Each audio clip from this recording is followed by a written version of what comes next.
दलित समुदाय कुछ सवर्ण पार्टियों में है, भाजपा, कांग्रेस, आम आदमी, तो कुछ ओबीसी पार्टियों में, तो कुछ अपनी दलित पार्टियों में है। नमस्कार, मैं रमेश कुमार, आप देख रहे हैं अम्बेडकर वाला ट्यूब पर।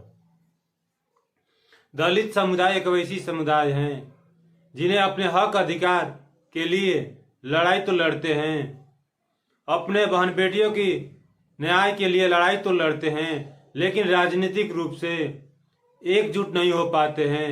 इसलिए इन लोगों पर शोषण होते रहता है और सरकार नहीं बनती है। कुछ कांग्रेसी समर्थक हो सकते हैं, कुछ भाजपा के समर्थक हैं जो चुप हैं, लेकिन कुछ आम आदमी पार्टी के समर्थक भी हैं, तो कुछ ओबीसी समाज के पार्टियों के समर्थक हैं। लेकिन सब लोग अपनी अपनी स्वार्थ की लड़ाई लड़ते हैं। बाबा साहब के विचार को नहीं मानते हैं, केवल बाबा साहब के नाम पर राजनीति करने का काम करते हैं। बाबा साहब के नाम पर केवल संगठन चलाने का काम करते हैं।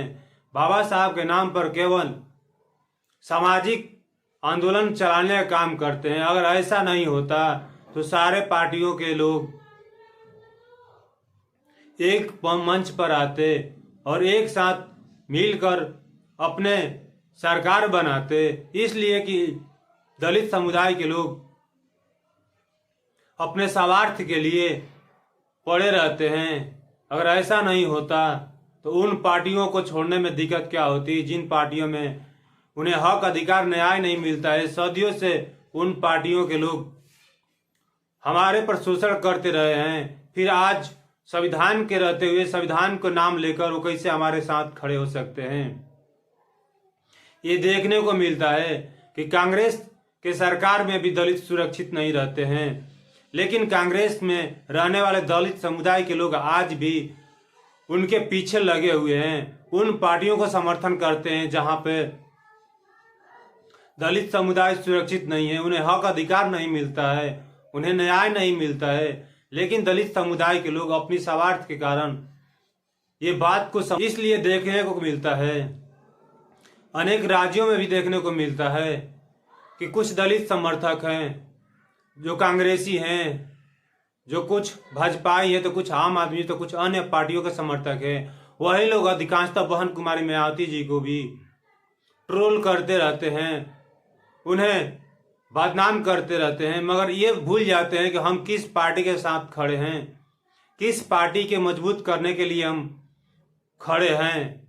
जो पार्टी बाबा साहब के विचार को, संविधान को नहीं मानती है, लेकिन उन पार्टियों के साथ खड़े हैं।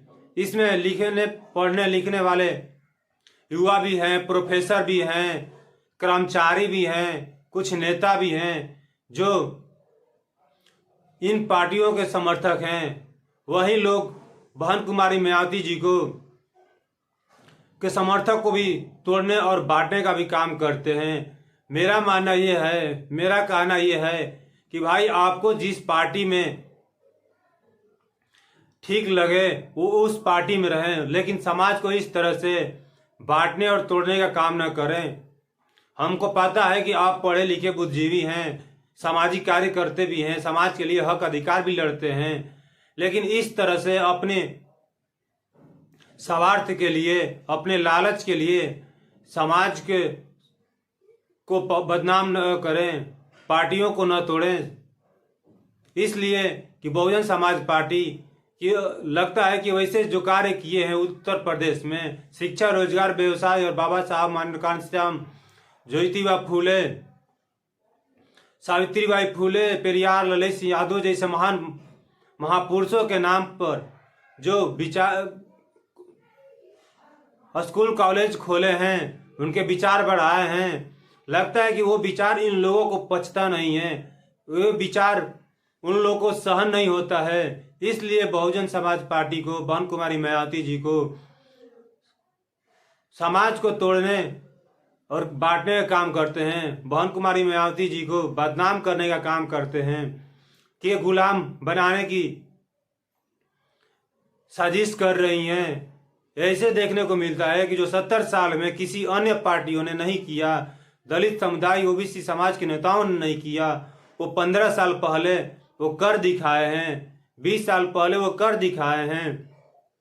लेकिन फिर भी ये स्वार्थी लोग पढ़े लिखे बुद्धिजीवी होकर भी नासमझ की तरह काम करते हैं। जिस तरह से देखने को मिलता है गांव देहातों में कि एक दूसरे के टांग लड़ाने में खींचने में पड़े रहते हैं, एक दूसरे का अपमान करने में लगे रहते हैं कि वो आगे बढ़ रहा है तो उसको रोकने के लिए